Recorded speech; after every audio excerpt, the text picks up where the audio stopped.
What's up, everyone? Welcome back to the 1894. I'm Dara. I have Luke with me here today. We're talking Watford. Luke, how confident are you coming into it? Very confident, especially after Wednesday's result. Big win, 3-0 against Brighton. De Bruyne looking like his form's finally back properly now. I think if I said that he's probably back now, it's just hopefully this is the start of a good run of form going on to win the league. Yeah, it was our first win in 3 games. Obviously, it didn't really feel like that because we got through Madrid, but we played some great stuff, like you said. De Bruyne, you know what? I think I can kind of lean in and say he's back now. I think we were talking about maybe if he gets 5 good run of games in a row, he's back. I think he's kind of there. I think he's going to come into form now for the rest of the season, and we can stop with the hatred on this channel. Do you hear that? I know Joe's the other side of the camera. He can hear that. But coming into it now, I'm coming in confident. We've just beat Brighton. I thought we were really good in the second half, in particular against Brighton. How confident are you? Yeah, really confident. I mean, look, the first 2 goals were obviously a bit fortunate with deflections and that, but the fact is we got the goals. That's what matters. I mean, obviously the third goal was a brilliant touch from De Bruyne into Bernardo, which is brilliant. I mean, it's like that kind of assist I think he almost had against Tottenham a couple of years ago when he flipped on to Sterling, who should have scored against Tottenham a couple of years ago. But he's so good at that kind of pass. But the main thing is we won. That's the most important thing. Even if it was 1-0, I still would have taken it anyway, because 3 points at the moment is 3 points. I mean, between every game from now to the end of the season. So, yeah, I'm happy. I thought Diaz being back was so important. I think you definitely see the difference with having Diaz on the pitch now. Like, I love Laporte and Stones. They both played bloody well. You know, for the season, they've both been great together as a partnership, especially with Ake as well. When we play with them. But Diaz is that kind of leader that we need at the back. Someone who's going to marshal them and tell them where to go and tell them to stick to their man. It's so important going to the last few games, especially against Madrid next week as well, coming up. So it's important to get all these players back fit.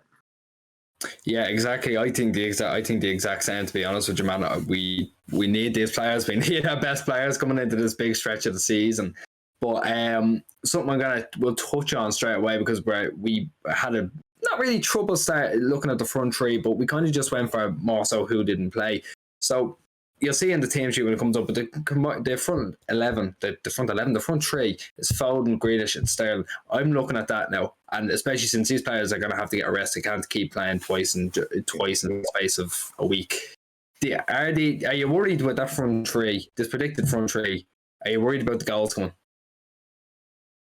I think Foden recently a little bit. I know obviously he scored against Brighton, but it was a lucky goal, but it's still a goal that he'll take.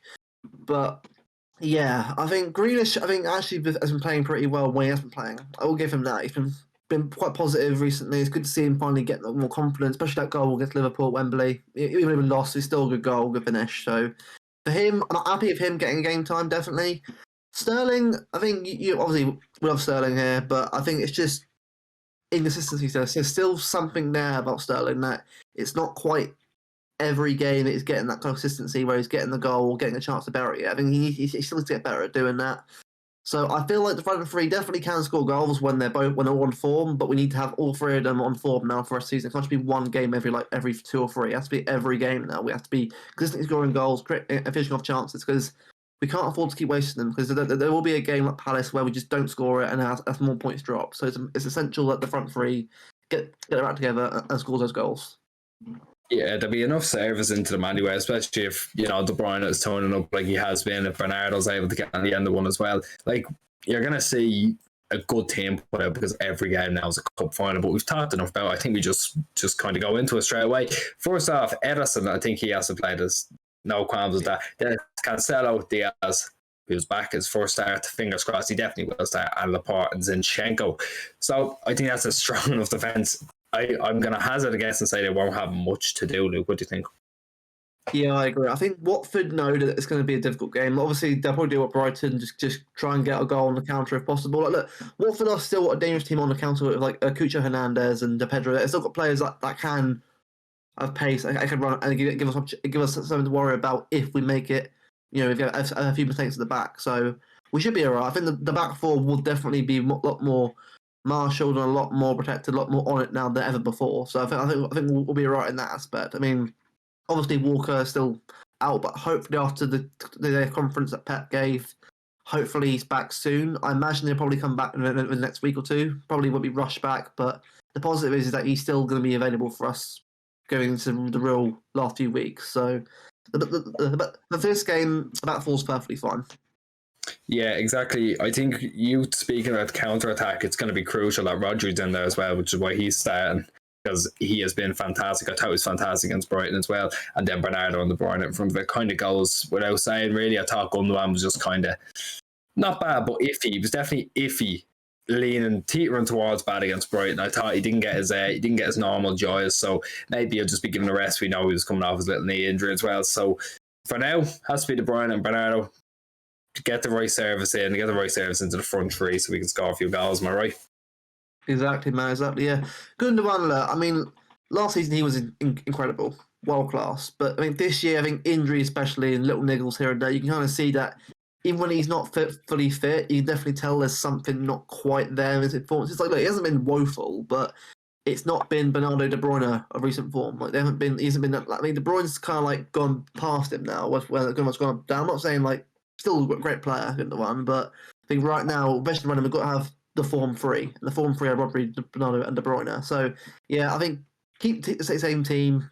You can't really replace players anymore unless we're doing like 3 or 4-0 at half time. And of course, yeah, bring De Bruyne off, bring someone else on to rotate it. But I think from now on, the rest of the games has to be the best 11, and the best front midfield three is Rodri, Bernardo, and De Bruyne. Yeah, definitely. I 100% agree with you. And then we spoke about the front three. We'll just give it a little run now. It's Foden on the left, Grealish through the middle, and Sterling on the right. That's the ideal thing. Realistically, we know Sterling probably played through the middle, but we're going to ignore that because right now, I think to give players needed rest and to have the best team out there, I think that's the best way you have to play. I think you have to have Sterling on the right, Foden on the left, or change him around. But I think Grealish thrives in going through the middle. He was great there when we played them.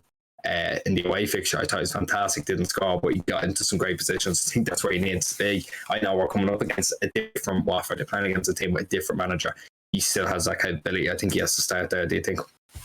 Agreed. Yeah, I mean, I think he played a similar position as against Liverpool. No, obviously we still lost, but he scored a goal. It was a lot more effective when we actually went forward. So he definitely does thrive in that kind of like attacking midfielder, centre forward role. But like De Bruyne, which is probably why he's come in over time to replace him over time. So you can see that kind of similarity there.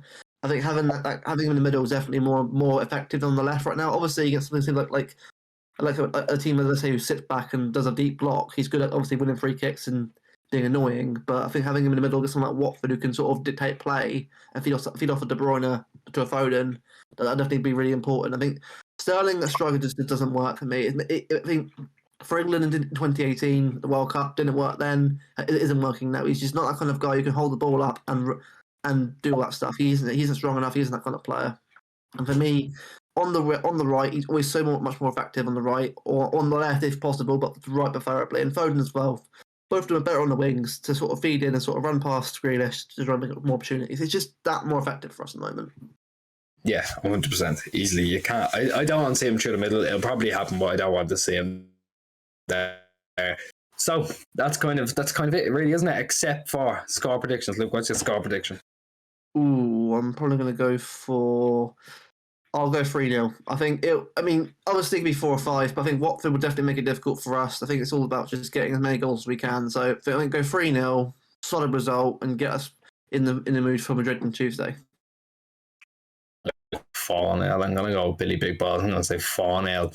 I think they'll just turn up. I think there'll be a couple of goals in the midfield again. I think that's got to be carrying us because, like good old Hugh Murray loves to say, the midfield wins you the games, and this is the best midfield we have at the minute on form. Is best midfield we have. So get that. I think De Bruyne will get 1, maybe 2. Maybe I could be leaning into a bit more, leaning into the De Bruyne being back up a bit more. I think you get 1 or 2, and we'll just kind of. I don't want to say stay out sure. I think it'd be hard for. I think we same as Brighton in the sense that we'll look like we won't break them down, but then we'll just turn it on. We'll just turn the screw, hit them for 4. Bob's your uncle. That's it. But look, there won't be a watch along for this. There'll be a review. So yeah, enjoy the match. We'll see you then for the next one.